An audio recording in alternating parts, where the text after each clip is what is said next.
ভারতীয় গ্রেট রবি শাস্ত্রীর মন্তব্যের কড়া জবাব দিলেন হাবিবুল বাশার। আসন্ন চ্যাম্পিয়ন্স ট্রফিতে প্রতিপক্ষ বাংলাদেশকে খাটো করে উপস্থাপন করেছেন রবি শাস্ত্রীর মতো ভারতীয় অনেক বিশ্লেষক।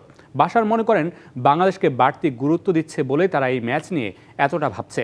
তার মতে টাইগাররা নির্ভয় হয়ে খেলতে পারলে চাপে থাকবে ভারতই। ভারতে মনে হয়েছে আমি ৩-৪টা ফোন কল পেয়েছি ফ্রম ইন্ডিয়ান জার্নালিস্ট। চ্যাম্পিয়ন্স ট্রফিতে প্রতিপক্ষ বাংলাদেশকে নিয়ে ভাবনায় পড়ে গেছে ভারতীয়রা। এজন্য শান্ত মুশফিকদের প্রস্তুতির খোঁজ খবর ভালোভাবেই রাখছে ভারতীয় গণমাধ্যম। তাই চ্যাম্পিয়ন্স ট্রফিতে বাংলাদেশ ভারত ম্যাচ নিয়ে দুশ্চিন্তা বাড়ছে তাদের সমর্থকদের মধ্যেও। ভারতের সাথে মাইটি তকমা থাকায় বাংলাদেশ এই ম্যাচে বেশ নির্ভর থাকবে বলে মনে করেন সাবেক অধিনায়ক হাবিবুল বাশার সুমন।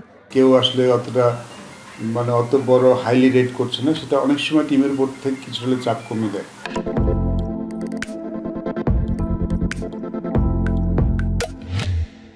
আপনি ফ্রি খেলতে পারবেন যখন আপনার উপরে চাপটা বেশি থাকবে পারফর্ম করার, তখন বরং এটা অনেক সময় চাপ তৈরি হয়ে যায়। দলে নেই সাকিব তামিমের মতো দেশ সেরা কেউ। এজন্য শক্তিতে কিছুটা পিছিয়ে থাকলেও মানসিকভাবে এর প্রভাব পড়বে না বলেই ধারণা করা হয়। যদিও রবি শাস্ত্রীরা ওই বিষয়টি সামনে এনে টাইগারদের মানসিকভাবে দুর্বল করার চেষ্টা করছে নিত্যদিন। কে কেমন প্রেডিক্ট করলো সেটা নিয়ে কিন্তু কোনো টুর্নামেন্টের চ্যাম্পিয়ন কিংবা রানার্স আপ নির্ধারিত হয় না। এবং আপনি যদি দেখেন যত বড় বিশেষজ্ঞ থাক, আমরাও অনেক মন্তব্য করেছি এবং খুব কম ক্ষেত্রেই কিন্তু সঠিকভাবে প্রমাণিত। 15 জনের টাইগার স্কোয়াড দুবাইয়ে অনুশীলন করছে নিয়মিত। আর এই দলের ব্যাকআপ লিটন দাসদের মতো বেশ কজন প্রস্তুত হচ্ছে ঢাকায়। চ্যাম্পিয়ন্স ট্রফিতে কেউ ইনজুরিতে পড়লেই এখান থেকে টানা হবে রেডিমেড রিপ্লেস।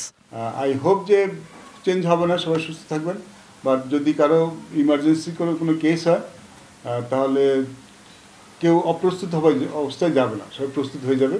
আগামী 20 ফেব্রুয়ারি ভারতের বিপক্ষে ম্যাচ দিয়ে চ্যাম্পিয়ন্স ট্রফি মিশন শুরু করবে বাংলাদেশ। গ্রুপে টাইগারদের বাকি দুই প্রতিপক্ষ নিউজিল্যান্ড ও স্বাগতিক পাকিস্তান। আমার মূল কনসার্ন আসলে আমরা কেমন খেলবো। Shahan Papon, DBC news, Dhaka.